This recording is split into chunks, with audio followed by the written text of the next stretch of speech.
What's up, everybody? My name is William Pease, and today I'm going to talk to you guys about presentation 1, what makes a good sales professional. And this is based off the article, What Makes a Good Salesperson.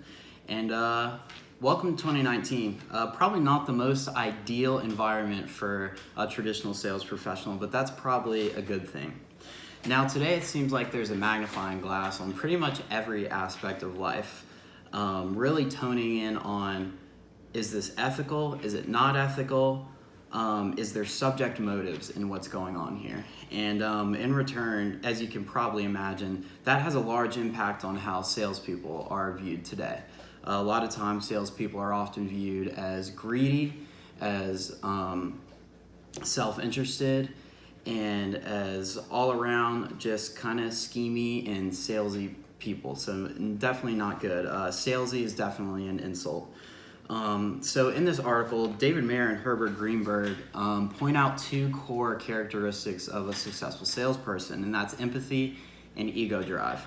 I agree that these are the 2 important core characteristics, but it's also important to keep in mind 3 main concerns, and that's dual dependability, trust in the sale, and authenticity. And we'll get into that right now, starting with dual dependency. So dual dependency means that I believe ego drive and empathy, as important as they are, they're not mutually exclusive. In fact, they have to coincide. So you can't have one without having the other.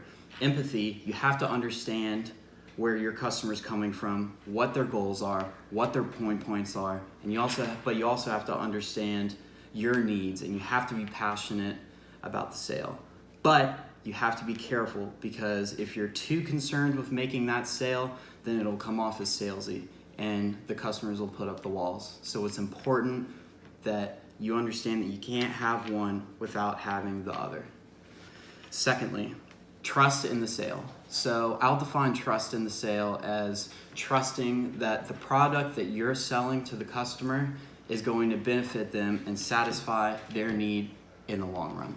And trust in the sale is composed of 2 knowledge bases: customer knowledge and also product knowledge.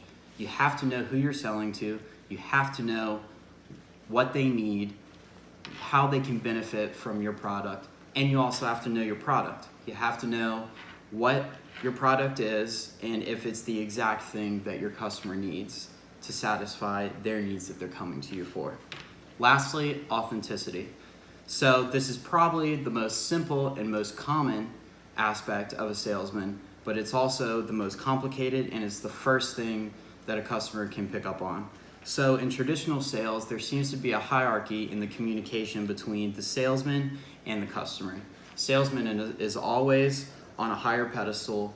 They're the one that's controlling the conversation, they're guiding the conversation, and they're the one who is trying to influence the customer, while the customer is sitting back in more of a listening position, making decisions on what the salesman is presenting. Now, what we want to do is we want to make sure that we can bring down the salesman and bring up the customer to a level playing field. And the best way to do this is develop a genuine, authentic relationship. We always build relationships in sales, but instead of manipulating that relationship to become a tool to use to make the sale more successful, we use that genuine relationship as a way to build on our needs as well as the customers. Build a genuine relationship by asking questions and being vulnerable, because when you be vulnerable, we realize that everybody has imperfections, and when you show vulnerability, that makes the customer more trusting in what you're presenting to them, and it also makes them more comfortable as well.